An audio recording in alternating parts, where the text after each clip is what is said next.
इथनच जात होतो, म्हणलं तुम्हाला भेटून जायचं. चाललंय का सगळं नीट? म्हणजे चहा पाणी झालं का? आमचं तर झालंय. होय होय झालं की. वहिनी, लय चेहरा उतरल्यागत वाटायला लागलाय. काय झालंय? तुमचं काय झालंय का? म्हणजे आम्हाला तुमची काळजी वाटते म्हणून आम्ही तुम्हाला विचारतोय. आता एवढं तर विचारू शकतोय ना. सांगा की काय झालंय?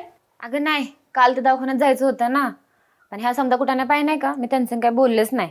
पण आता असं वाटतंय ह्या समजामध्ये ह्या बाळाची काय चुकी, त्याचाच विचार करते बघ. ओ वहिनी, हॉस्पिटलला जायचं होय?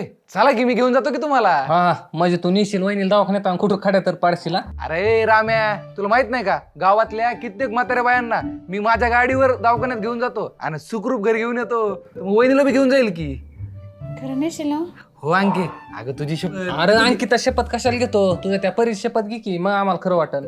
होय होय, तुझ्या प्रियसीची शपथ घे, म्हणजे आम्हाला खरं वाटलं. होय अगं, त्या दिवशी मला पण म्हणत होतं की परिसंग लग्न जमतच आले, ती माझी प्रियसी असंच काहीतरी. हा हा बराबर आहे, वहिनीचं बराबर आहे. हो वहिनी, बरं तुम्हाला त्याच दिवशीच आठवते हा? आठवतंय म्हणून तर बोलते त्या ती, तू पुढचं बोल का आहे ती. अरे पण काय बोलू? अरे हेच की तू गावातल्या बायकांना सुखरूप दवाखान्यात नेतोस आणि सुखरूप घरला आणतोस. हा, शपथ घेऊन सांगतो. अरे पण असं खरं बोल ना, परी शपथ घेऊन सांग.